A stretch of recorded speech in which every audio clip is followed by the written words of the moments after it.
클리닉 건강 365입니다. 살면서 한 번쯤 여기를 안 가봤다면 다행이다 싶을 때도 있을 텐데요. 그런데 전체 통계를 보니까 우리나라 인구 5명 중 1명은 1년에 한 번 응급실을 간 경험이 있다고 합니다. 맞습니다. 그런데 안타깝게도 이 응급실을 찾는 경증 환자들이 많아서 오히려 중증 환자들의 골든타임을 위협받고 있다는 얘기가 있습니다. 여러 병원을 전전해야 겨우 치료를 받거나 때로는 골든타임을 놓쳐서 사망하는 사례도 있다고 하더라고요. 그렇습니다. 그리고 작년에 이어진 의료 파업 때문에 전국의 우리 응급실 그리고 중환자실은 의료진 그리고 병상도 부족하다 보니까 큰 어려움을 겪고 있습니다. 맞습니다. 응급실은 누구에게나 찾아올 수 있는 응급 상황에서 누구나 이용할 수 있어야 하는 생명의 최전선 같은 곳이잖아요. 그렇기 때문에 요즘 같은 상황에서 더욱더 귀중한 공간이기도 하죠. 네, 그래서 이번 주 건강 365에서는요, 우리 지역 응급실을 똑똑하게 이용하는 방법 알아보겠습니다. 오늘의 주치 대구 파티마 병원 응급의학과 박진욱 과장 함께합니다. 안녕하세요. 안녕하세요. 안녕하십니까. 대구 파티마 병원 응급의학과 전문의 박진욱입니다. 예, 과장님 반갑습니다. 오늘 진짜 바쁘신데도 함께 해주셨는데요. 맞아요. 바로 한번 질문을 드릴게요. 대체 어느 정도 아프면 응급실에 가야 될까? 이런 고민을 하시는 분들이 많으신데요. 네. 이참에 응급 상황을 판단하는 기준 또는 대표 증상이 있다면 말씀을 해주시면 도움이 될 것 같아요. 응급실은 생명이 위험하거나 급격하게 나빠지는 경우를 위한 곳입니다. 예를 들어 설명하자면 첫 번째로 의식장애 및 급성 신경학적 이상입니다. 갑작스러운 의식 소실, 혼미, 경련, 구토 동반 두부 손상 등 중대한 신경학적 증상은 즉각적인 응급실 방문이 필요합니다. 두 번째는 심폐소생술이 필요하거나 급성 호흡 곤란이 있는 경우인데요. 숨이 가쁘고 호흡이 멈출 위험이 있거나 심정지와 같은 심장 문제 의심 시 응급 대응이 절대적으로 필요합니다. 세 번째는 심장질환으로 인한 급성 흉통입니다. 가슴 중앙의 극심한 통증, 두근거림, 쇼크 상태 등 심장마비 및 응급심혈관 상태가 의심될 때는 즉시 응급실을 방문해 주셔야 합니다. 네 번째는 지혈이 안 되는 심한 출혈 또는 각혈입니다.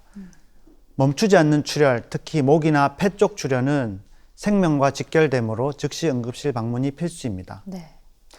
마지막으로 다섯 번째는 화상, 심한 외상, 급성 복통 등 외과적 응급 증상입니다. 화상이나 골절, 탈골, 심한 복통 및 급성 복부 이상 증상은 수술이 긴급히 필요한 상황입니다. 네. 이외에도 급성 시력 손실, 얼굴 부종을 동반한 심각한 알러지 반응, 자살 시도 등 정신과적 응급 상황 등도 즉시 응급실을 찾아야 할 상황에 해당합니다. 네. 지금 진짜 응급 상황을 판단하는 5가지에 대해서 이야기를 해주셨습니다. 특히나 또 어린아이가 있는 가정에선요, 막 심하게 경기를 하거나 밤에 열이 갑자기 확 오르는 경우에 응급실을 가장 먼저 떠올릴 것 같거든요. 실제로는 좀 어떤가요? 요즘에는 아이가 있는 집이 하나 아니면 둘이기 때문에 부모님들이 경험이 많지가 않고 밤에 아이가 아프면 많이 당황스럽고 힘드실 것 같은데요. 소아는 사실 저도 경험이 많지는 않아서 다음번에 소아과 선생님 오시면 자세히 질문하는 것도 맞는 것 같습니다. 네. 제 경험상으로는 실제로 제가 진료하는 성인구역 바로 옆이 소아진료구역이라 관찰자적 입장에서 보았을 때 밤중에 많은 아이들이 발열, 복통 등 다양한 증상으로 소아응급실을 방문하게 됩니다. 아이도 아이지만 엄마, 아빠도 지치고 피곤한 기색이 역력합니다. 대부분은 해열제를 복용하고 밤을 넘기는 경우가 많지만 간혹 입원이나 수술이 필요할 정도로 심각한 환아들도 있죠. 그래서 소아의 경우에는 해열제에 반응 없이 38도 이상의 고열이 있거나 의식 저하, 호흡 곤란이 있는 경우, 그리고 주기적인 심한 복통이 있는 경우에는 즉시 응급실을 방문하셔야 합니다. 네. 특히 1세 미만의 영아의 경우에는 의사 표현이 안 되기 때문에 부모님께서 더욱 유의 깊게 살펴보셔야 합니다. 저도 부모인지라 아이가 아플 때 열이 너무 올라가지고 네. 밤새 지켜보다가 응급실 간 경험이 있는데 진짜 그때만 생각해도 아찔하더라고요. 근데 우리 부모님들이 이런 질문 많이 하실 것 같아요. 네. 겉으로 보기에 또 외상이 심하면 당연히 응급실에 가야 되지만 아이들이 머리를 세게 부딪히는 경우가 있어요. 있죠. 근데 그냥 괜찮은데 특히 어른들도 마찬가지고요. 나중에 그냥 지나쳤다가 뇌출혈이 생겼다. 이게 또 문제가 될 수 있잖아요. 어떤 경우에 반드시 머리를 다쳤을 때 응급실에 가야 될까요? 머리에 강한 충격을 받은 경우 생각할 수 있는 가장 심각한 상황은 뇌출혈이겠죠. 저도 아이를 키우기 때문에 머리를 심하게 다쳐서 두피를 꿰맨 적이 있습니다. 네. 제가 응급의학과 의사니까 제가 직접 꿰맸는데요. 정말요? 네. 그래도 많이 좀 속상하고 떨리셨을 것 같아요. 네, 그러니까요. 그때 사실 저는 머리 CT를 찍지는 않았습니다. 제가 의사라서 상황을 보고 우리 아이의 증상을 보고 CT를 찍을까 말까 고민을 하다가 찍지는 않았지만 고민이 되는 것은 마찬가지시고요. 네. 또 의사가 아닌 부모님들은 더 걱정이 되실 것 같은데요. 외상성 뇌출혈 같은 경우에는 어린아이나 고령자에게서 더 쉽게 발생할 수가 있고 또 놓치기 쉬운 경향이 있어서 더욱더 유심히 살펴보셔야 합니다. 뇌출혈은 두개강 내 혈관이나 뇌실질이 손상되면 혈액이 두개강 안에 고이게 되면서 뇌를 압박하게 되고 증상이 발생하게 됩니다. 그러나 뇌출혈 양이 적거나 출혈 속도가 느리거나 출혈 부위에 따라서 증상이 경미한 경우도 있는데요. 뇌출혈에 의해 뇌압이 상승하면서 흔히 나타나는 증상은 대표적으로 두통, 구역구토, 시야장애, 더욱 진행하게 되면 의식 혼미, 의식 저하, 그리고 경련까지 나타날 수 있습니다. 소아의 경우에는 증상이 애매할 수 있기 때문에 부모님께서 더 잘 지켜보셔야 되고요. 신생아나 영아 같은 경우에는 머리가 심하게 흔들리기만 해도 뇌출혈이 발생할 수 있기 때문에 특히 주의를 요합니다. 네. 작년에 의정 갈등이 있기 전까지만 해도 사실 우리가 응급실 하면요. 그냥 뭐 아무 증상 있을 때 언제든지 급하게 가서 치료를 받을 수 있는 곳이라는 인식이 좀 강했습니다. 물론 요즘은 이런 인식이 좀 옅어지긴 했지만 과장님, 이런 인식이 왜 문제인지 그리고 또 응급실의 실제 역할을 한 번 더 제대로 짚어주신다면요. 대한민국만큼 의료 접근성이 좋고 집만 나서면 전문의 진료를 빠르면 몇 분 내에 볼 수 있는 나라는 전 세계 어디에도 없습니다. 게다가 우리나라는 사회 안전망이 잘 갖춰져 있어서 전국 어디서나 119를 호출만 하면 몇 분 내에 도착하고 또한 공짜이기 때문에 네. 어떤 분들은 쉽게 이용하시는 경우도 있어서 계몽이나 제도 개선도 필요한 상황입니다. 그렇게 무분별하게 응급실이나 119 구급차처럼 한정된 응급의료 자원을 응급이 아니신 분들이 자주 이용을 하게 되면 정작 급하게 구급차를 이용하고 치료를 받으셔야 하는 분들을 놓치는 경우가 생기게 됩니다. 응급실은 이름 그대로 즉시 혹은 수시간 내에 치료를 받지 않으면 사망이나 후유증을 남길 수 있는 질병과 외상을 감별하여 치료하는 곳입니다. 그래서 진짜 응급 환자를 위해 만성 증상이나 경미한 질환과 외상은 외래나 작은 병원을 이용하시는 게 현명하겠습니다. 네. 진짜 응급 상황에만 이용을 해야 되는데 제 주변에도 보면 마치 택시 호출하듯이 아이고, 세상에. 부르는 분들이 있는데 여러분은 안 그러실 거라 믿습니다. 네. 자, 그리고요. 한간에는 이런 말도 있어요. 대형 병원 응급실의 이양이면은 더 잘 돌봐준다. 아. 그리고 더 안전하다. 이게 막연한 믿음을 가진 분들이 있는데요. 이쯤에서 과장님, 지역 응급의료기관의 역할에 대해서도 설명을 해주시면 좋을 것 같아요. 한국 사람들은 대형 병원을 선호하는 경향이 있습니다. 그렇지만 모든 사람들이 대형 병원을 이용하게 되면은 환자가 몰리게 되면서 오히려 질이 떨어지게 되겠죠. 응급실은 무한대로 환자를 볼 수 있는 곳이 아닙니다. 응급의학과의 역할이 한정된 인력, 시설, 장비로 최대한 효율적으로 즉시 치료가 필요한 환자분들을 돌보기 위해 불철주야로 수많은 의료 인력, 직원 등이 24시간 상주하게 되는데요. 사실 중증 외상이나 심정지 환자 한 분만 오시게 되면 규모가 있는 대형 병원 응급실이라고 하더라도 모든 인력, 장비가 한꺼번에 그 환자에게 투입되어야 하기 때문에 사실상 다른 기능이 마비가 됩니다. 119 상황실에서 하는 역할 또한 한정된 자원을 효율적으로 이용하기 위해서 중증 환자나 전문 진료가 필요한 환자를 적절하게 분산해서 적합한 병원으로 이송하는 것입니다. 하지만 걸어 들어오는 환자, 타 병원에서 전원되어 오시는 환자도 많기 때문에 사실상 한국의 대형 병원 응급실은 갑자기 환자가 몰릴 때는 중환, 경환이 뒤죽박죽 섞여 있고 아프다고 소리치는 사람, 빨리 봐달라고 소리치는 사람, 주치자, 보호자들로 마치 전쟁이나 시장통을 방불케 합니다. 네. 그렇게 혼잡한 상황에서 나는 진료비를 내고 소외받고 제대로 치료받지 못하셨다 느끼셔서 각종 민원을 하시는 경우도 많고요. 실제로 치료 결과가 좋지 못해 소송까지 가는 경우도 허다합니다. 이런 점들이 우리 응급의학과가 젊은 친구들이 기피하는 대표적인 과 중 하나가 되는 이유가 되기도 합니다. 물론 좋은 점도 많습니다. 아무튼 내용이 산으로 갔는데요. 네. 그래서 요지는 대형 병원이 무조건 안전하다는 말은 반은 맞고 반은 틀립니다. 대형 병원이 배후 진료과라든지 진료 가능한 질환의 범위는 넓지만 중환이 많이 오다 보니 비교적 가벼운 증상의 환자분들은 순위가 밀릴 수 있고 대기 시간이 길어지고 간혹 대기 중에 상황이 악화되는 경우도 있기 때문입니다. 그래서 비교적 경증의 환자분들은 일단은 1차 병원이나 응급의료기관에서 진료 후에 절차를 밟으시는 게 오히려 빠르고 안전할 수 있습니다. 지금 우리 과장님 말씀하신 대로 지금도 24시간 응급실이 바쁘게 돌아가는 경우가 참 많거든요. 네. 실제로 또 응급실에 계시니까 요즘 응급실 상황은 어떤지 참 궁금합니다. 응급의료 시스템은 잘 버티고 있습니까? 코로나가 끝나고 나니까 또 의정 갈등이 생기게 되고 잠시도 편할 날이 없는 것 같습니다. 예. 상황이 작년에 비해서 크게 나아지지는 않았습니다. 전공의들이 복귀하기는 했지만 필수과는 아주 적은 숫자만 복귀를 했고요. 네. 남아있는 전문의들이 이제 뼈를 갈아서 일을 하다가 지금은 조금은 나아졌습니다. 네. 다만 이제 대부분의 선생님들이 포기할 건 포기하고 적응할 건 적응하시면서 아슬아슬하게 버티고 있다는 표현이 맞을지도 모르겠습니다. 하지만 문제는 앞으로입니다. 지금이야 기존에 해오시던 선생님들이 어떻게 유지를 할 수 있을지 모르지만 앞으로는 어렵고 위험하고 힘든 분야를 수련해서 전공하려고 하는 젊은 의사 선생님들이 점점 없어지거나 줄어들고 있고 필수과 전문의 선생님들도 더 편하고 안전한 분야를 찾아서 영영 떠나시는 분들이 늘어나고 있습니다. 이렇게 되는 원인은 의정 갈등을 포함해서 보상이나 사회 풍조 등 여러 가지 복합적인 이유가 있겠지만 앞으로 저희 같은 사람들까지 나이 들고 사라지게 되고 이런 추세가 지속된다면 미래에는 응급진료나 수술을 받기 위해 해외로 나가야 되는 상황이 생길지도 모릅니다. 네. 그때가 되면 안 아프기를 기도하는 수밖에 없겠죠. 네, 오늘 이 자리에 와주신 우리 과장님 비롯해서 지금 열심히 일하고 계신 우리 의료진 분들께 다시 한번 감사하다는 말씀을 드리고 싶습니다. 근데 이렇게 어려운 상황이 장기화가 되면서 사실 환자들 사이에서는 막연한 불안감이 계속해서 생기는 게 사실이거든요. 이런 말도 있습니다.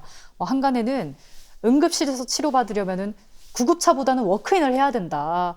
또 입원하려면 일단 응급실부터 가야 한다. 이런 아하. 이야기들이 있는데 과장님 어떻게 보시나요? 일단 구급차든 워크인이든 여러 인터넷에서 떠도는 소문들은 믿지 마시고 응급실은 중증도 순서대로 본다는 것만 알고 계시면 됩니다. 그리고 입원하시려면 응급실에 가야 한다는 부분은 응급실에서 당장 수술이나 시술이 필요한 환자, 입원 치료가 필요한 환자, 외래로 통원 치료가 필요한 환자, 전원이 필요한 환자, 퇴원해도 되는 환자 등 환자의 상태에 따라 다양한 기준에 의해 결론이 나기 때문에 응급실로 오신다고 해서 빨리 입원이 되는 것은 아닙니다. 그렇군요. 과장님, 응급실에 가면 우리 의료진 그리고 보호자 간의 이제 소통이 계속 이어지잖아요. 물론 의료진 입장에서는 환자의 상태가 어떤지 계속 꼼꼼하게 체크를 하는 건데 보호자들은 간혹 이렇게 생각하실 수 있어요. 네. 빨리 좀 치료했으면 좋겠는데 계속 질문하시는 것 같다. 어떤 이유가 있겠죠? 환자가 힘들어하거나 정신이 명료하지 않을 때 가장 정확한 정보를 아는 것은 바로 보호자이기 때문입니다. 언제부터 어떻게 아팠는지, 평소 지병은 무엇인지 같은 정보가 진단에 필수적입니다. 저희에게는 추리를 위한 아주 중요한 단서와 같습니다. 보호자분들 중에 오시자마자 흥분하셔서 치료부터 해달라고 요구하시는 분들이 있는데 네. 응급실에 오실 때 다급한 마음은 이해가 가지만 조금만 냉정하고 이성적으로 마음을 가라앉히시고 의료진의 질문에 차분히 대답해 주시고 협조해 주시는 것이 환자의 안전과 치료에 도움이 됩니다. 네, 알겠습니다. 그러면 응급실에서 보호자가 의사 선생님에게 꼭 알려줘야 하는 핵심 정보, 예를 들면 이거 3가지는 꼭 알려주세요 하는 부분이 있다면 뭐가 있을까요? 저희가 초기 내원 시 필요로 하는 질문은 3가지로 압축하기는 힘들고요. 네. 증상, 알러지, 약물력, 과거력, 마지막 식사 시간, 증상과 관련된 중요한 사건입니다. 이것을 영어로 앞글자만 따서 샘플이라고 하는데요. 오. 네. 처음에는 당연히 어디가 불편하신지 주요 증상을 먼저 알려주셔야 하고요. 그 다음은 과거에 특별한 약물의 부작용이나 알러지가 있었다면 피해야 하기 때문에 알러지 유무를 꼭 알려주셔야 합니다. 그리고 현재 먹고 있는 약물이 뭔지 알아야 지금 증상과 관련이 있는지, 같이 쓰면 안 되는 약이 있는지 파악을 할 수가 있습니다. 네. 세 번째로 본인의 병력이나 수술력이 꼭 필요합니다. 과거에 이런 일이 있었습니다. 어떤 분이 에이즈가 있었는데 네. 에이즈가 있다는 사실을 감추고 저희가 응급수술을 들어갔습니다. 예. 근데 사실 응급수술을 할 때 이제 에이즈라든지 C형 간염 같은 게 있는 분들은 의료진을 보호하기 위해서 보호장구를 착용하게 되는데 보호장구를 착용하지 않고 수술을 했다가 나중에 에이즈인 게 밝혀져서 난리가 난 적이 있었습니다. 네. 본인의 안전과 의료진의 안전을 위해서라도 병력, 수술력은 감추지 말고 꼭 알려주세요. 개인 프라이버시를 위해서 병력 청취는 원칙상 1대1로 하고 타인에게는 본인의 허락 없이는 알리지 않으니 걱정하지 않으셔도 됩니다. 마지막 식사 시간을 여쭤보는 것은 혹시 응급수술이 필요한 분들은 금식 시간이 지켜져야 하기 때문입니다. 증상과 관련된 사건이란 외상이나 알코올 같은 특정 물질의 섭취 등 최근에 발생한 증상과 관련된 중요한 사건을 세세히 알려주셔야 합니다. 이렇게 취합된 정보가 있어야 진단을 위해 쓸데없는 검사를 해가며 둘러가지 않게 되고 정확하고 빠르게 치료가 시작될 수 있습니다. 방금 말씀해 주신 부분들은 정말 중요한 단서가 될 수 있으니까 귀담아 들어주시면 좋겠습니다. 네. 자, 그런데 응급 상황이 누구나 발생할 수 있는데 이때 주변에 계신 분들은 이런 고민이 있어요. 아, 바로 그냥 119 불러야 되나? 아니면 오는 시간에 급하니까 택시를 이용한다거나 자가용으로 가야 되나? 어떤 상황에서는 반드시 119를 불러야 된다. 이런 좀 기준을 말씀해 주시면 좋겠어요. 네. 환자가 급변하는 응급 상황이 발생하면 119에 먼저 신고를 하시는 게 맞습니다. 119에 신고한다고 해서 항상 구급차가 출동하는 것은 아니고 환자의 상태에 따라서 자차로 이동할 수 있기 때문에 119 안전센터에 전화를 하시면 자세하게 안내를 해주십니다. 하지만 119 구급차로 이송해야 되는 상황이 몇 가지가 있습니다. 첫 번째로 의식이 없거나 깨워도 반응하지 않을 때, 심정지나 뇌손상 가능성이 있어서 구급대에 즉시 처치와 심폐소생술, 제세동기 준비가 필요합니다. 두 번째는 호흡이 어렵거나 숨이 가빠 보일 때, 숨이 막히는 느낌, 숨을 몰아쉬거나 청색증이 있는 경우, 몇 분 사이에 상태가 급변할 수 있어서 산소 공급과 기도 확보가 가능한 119가 필수적입니다. 갑작스러운 심한 가슴 통증, 마비, 언어 장애와 같은 심근경색, 뇌졸중 의심 증상의 경우도 119 구급차 이송이 필수적이고요. 큰 사고, 외상, 그리고 함부로 움직이거나 옮기면 더 위험해 보일 때 그런 경우에도 119를 부르셔야겠죠. 네. 교통사고, 추락, 넓은 범위 화상 등은 환자를 잘못 옮기면 상태가 악화될 수 있어 고정, 지혈, 산소 공급이 가능한 구급차 이송이 훨씬 안전합니다. 심한 알레르기 반응, 급성 중독, 약물 과다 복용 같은 경우에도 119 구급차 호출이 필수입니다. 이외에도 보호자가 보시기에 환자 상태가 좋지 않아 보이시면 119를 즉시 부르시는 것이 안전합니다. 네. 택시나 자차로 내원을 해도 되는 쪽은 의식이 또렷하고 스스로 걷고 말할 수 있으며 호흡이 안정적인 경증 증상이 있을 때입니다. 그리고 오래된 통증의 악화, 경미한 열감이나 감기 증상, 가벼운 염자, 타박상 같은 경우에는 자차를 이용하셔도 무방합니다. 네. 어떠한 상황에서 꼭 119를 불러야 하는지 과장님께서 하나하나 짚어주셨습니다. 그런데 우리가 이렇게 응급실에 도착하면요, 접수를 하고 한참을 기다려야 하는 경우가 있습니다. 그래서 너무 궁금했어요. 왜 응급실은 접수 순서대로 치료를 하지 않는 건가요? 아주 중요한 질문입니다.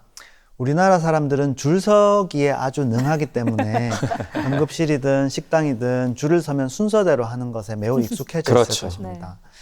그렇지만 응급실은 줄 서는 순서대로 진료를 볼 수 있는 것이 아니고요.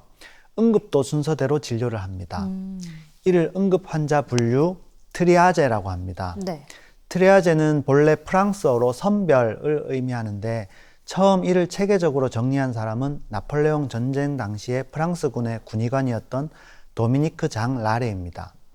주로 전쟁이나 재해에서 응급 환자가 급격하게 늘어났을 때 한정된 의료진과 장비로 모든 환자를 치료할 수 없기 때문에 응급 조치의 우선순위를 매김으로써 혼란을 최소화하기 위해 현장에서 쓰이던 개념을 현재는 온갖 환자가 밀려 들어오는 대형 병원 응급실에서 적용하고 있습니다.